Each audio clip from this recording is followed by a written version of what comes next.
Hello and welcome everyone. मैं अनीता। कैसे हैं आप सब? तो आज मैं आपको निबंध भारतवर्षोन्नति कैसी हो सकती है इसके महत्वपूर्ण तथ्य बताती हूँ। पहले मैंने जो आपके सामने पूरा पढ़ा था क्योंकि वो बहुत बड़ा है, तो आप पहले उसको एक ऐसी नज़र में देखिएगा, सिर्फ ऊपर ऊपर से। बाद में आपको इसको देखोगे तो आपको पूरा ही दिमाग में बैठ जाएगा। तो ये हैं महत्वपूर्ण तथ्य। निबंध का मूल परिचय मैं आपको बताती हूँ। इसके लेखक भारतेंदु हरिश्चंद्र हैं। समय: ये निबंध दिसंबर 1884 में बलिया के ददरी मेले के अवसर पर दिया गया एक व्याख्यान, जिसको हम भाषण कहते हैं। प्रकाशन: ये भाषण बाद में हरिश्चंद्र चंद्रिका में प्रकाशित हुआ। एक से एक महत्वपूर्ण बिंदु है यहाँ पर, आप देख सकते हैं एग्ज़ाम के पॉइंट ऑफ व्यू से। तो मुख्य स्वर इसमें देश प्रेम, आत्म आलोचना और सुधारवादी दृष्टिकोण का अनूठा मिश्रण है। ठीक है, आगे देखती हूँ। आगे क्या है? निबंध का मुख्य विषय। ठीक है, आपको यहाँ से ये निबंध जो एग्ज़ाम में आया हुआ है वो मैंने सारे यहाँ पर रखा हुआ है, और आगे भी जो आएगा वो भी है इसमें, आप देख सकते हो इसको, सब कुछ इसमें विस्तार के साथ है। इस निबंध का केंद्रीय बिंदु: भारत की पिछड़ी हुई अवस्था और उसे उभरने के उपाय।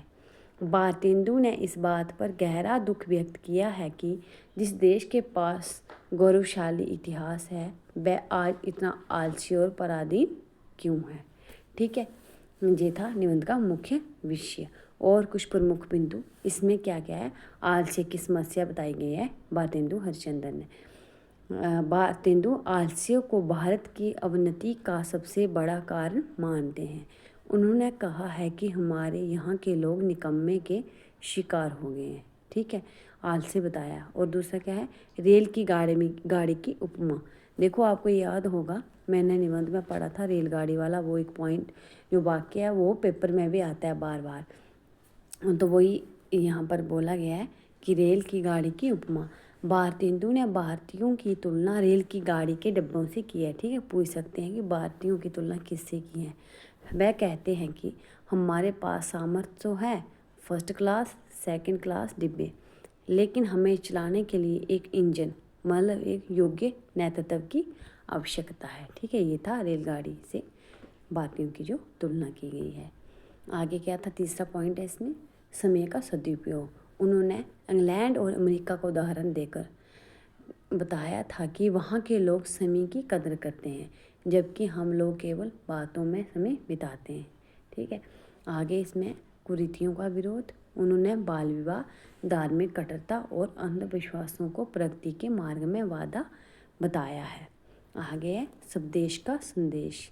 लेखक ने भारतीयों को अपने देश में बनी वस्तुओं का उपयोग करने और आत्मनिर्भर बनने का आह्वान किया है। ठीक है, उन्होंने कहा था कि आप इंग्लैंड की कंघी, अमेरिका की धोती, तो इनको कब तक यूज़ करोगे, आप अपने स्वदेश में चीज़ों का कुछ इस तरह का उन्होंने संदेश वहाँ पर दिया है। अब मुझे एग्जैक्ट याद नहीं है, मैंने आपको पढ़ाया है। एकता पर बल। हिंदू मुसलमानों को मिलकर देश के हित में काम करने की सलाह दी है। ठीक है, उन्होंने कहा कि आपस में लड़ते नहीं रहना है, देश को हिंदू मुसलमान मिलकर देश का जो हित कर सकते हैं। अब महत्वपूर्ण उदाहरण है जो परीक्षा की दृष्टि से महत्वपूर्ण है, वो हैं जो परीक्षा में पूछे जाते हैं। पहला है, देखो ये मैंने उस टाइम भी आपको बताया था जब हम पढ़ रहे थे। हमारे हिंदुस्तान लोग तो रेल की गाड़ी हैं, यद्यपि फर्स्ट क्लास सेकंड क्लास आदि बहुत अच्छी अच्छी गाड़ियाँ इसमें लगी हैं, पर बिना इंजन सब नहीं चल सकती। ठीक है, अभी पीछे पढ़ा हमने कि उनको एक योग्य नेतृत्व की आवश्यकता है। अरे हमारे पास तो सब कुछ है, फिर भी तुम क्यों पीछे हो? क्या तुम्हारे पास बुद्धि नहीं है? क्या तुम्हारे पूर्वजों ने बड़े बड़े काम नहीं किए? ठीक है, ये थे महत्वपूर्ण उदाहरण। आप आगे हैं, जैसे हनुमान जी को उसका बल याद दिलाना पड़ा था, वैसे ही इन हिंदुस्तानियों को भी कोई चलाने वाला चाहिए। आगे था, सब उन्नतियों का मूल धर्म है। यहाँ भारतेंदु का तात्पर्य कर्मकांड से नहीं है, बल्कि समाज के प्रति कर्तव्य है। ठीक है, यहाँ ये नहीं है कि धर्म वो कर्मकांड बोल रहे हैं धर्म से, उनका ये मतलब है कि धर्म का मतलब यहाँ पर क्या है? कर्तव्य है। अपने देश की सब प्रकार से उन्नति करो जिसमें तुम्हारी भलाई हो, वैसी ही किताब पढ़ो, वैसा ही खेल खेलो, वैसी ही बातचीत करो। ठीक है, तो ये थे हमारे परीक्षा के विषय संक्षिप्त नोट। ये भी मैंने आपके सामने रखा है। ये था बलिया का ददरी मेला स्थान। शैली क्या है इसमें? व्यंग्यात्मक, ओजपूर्ण और उपदेशात्मक। उद्देश्य क्या है? सोए हुए भारतीयों को जगाना। प्रमुख प्रतीक इसमें क्या थे अभी बताया मैंने? रेल की गाड़ी, हनुमान जी का मंदिर। उदाहरण मलुकदास का दोहा भी है इसमें, जो अजगर करे न चाकरी, पंछी करे न काम, दास मलुका कह गए, ये वाला था। संदेश इसमें क्या है? निज भाषा उन्नति अहि सब उन्नति को मूल के भाव को चरितार्थ करना।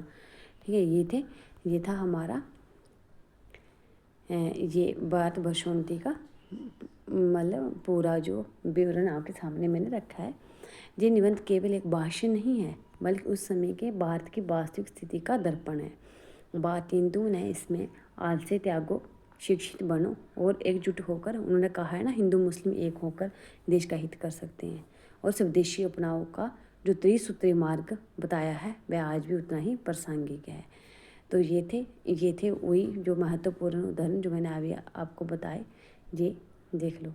सब उन्नतियों का मूल परदेसी वस्तु और परदेशी भाषा का भरोसा मत करो। ठीक है, तो इसमें थे व्यवहारिक सुझाव थे विद्या का प्रचार, कुरीतियों को त्याग, पहले ही बताया, स्वदेश का भाव, धार्मिक सुधार। ठीक है, तो ये थे हमारे, ये बार बार वही आ रहा है। ठीक है, यहाँ तक था। तो ये मैंने आपको बता दिए, संक्षिप्त नोट भी बता दिए। बलिया का मेला का जो स्थान था, रेल गाड़ी प्रतीक इसमें क्या क्या है? रेलगाड़ी, हनुमान जी का मंदिर, इंजन, नवजागरण की इसमें चेतना की गई है, संबोधन शैली है, बलिया के लोगों की प्रशंसा की है कि उन्होंने इस मेले का आयोजन किया। ठीक है, ये थी महत्वपूर्ण। मैंने पूरा आपके साथ सामने पूरा जो था निचोड़ निबंध का निकाल के रख दिया है, तो ये आप इसको देख सकते हैं। मुझे लगता है कि आपके लिए जी पेपर के पॉइंट ऑफ व्यू से महत्वपूर्ण है, तो इसलिए ये मैंने आपके सामने संक्षिप्त नोट्स रखे। धन्यवाद। लाइक और शेयर ज़रूर करें क्लास को।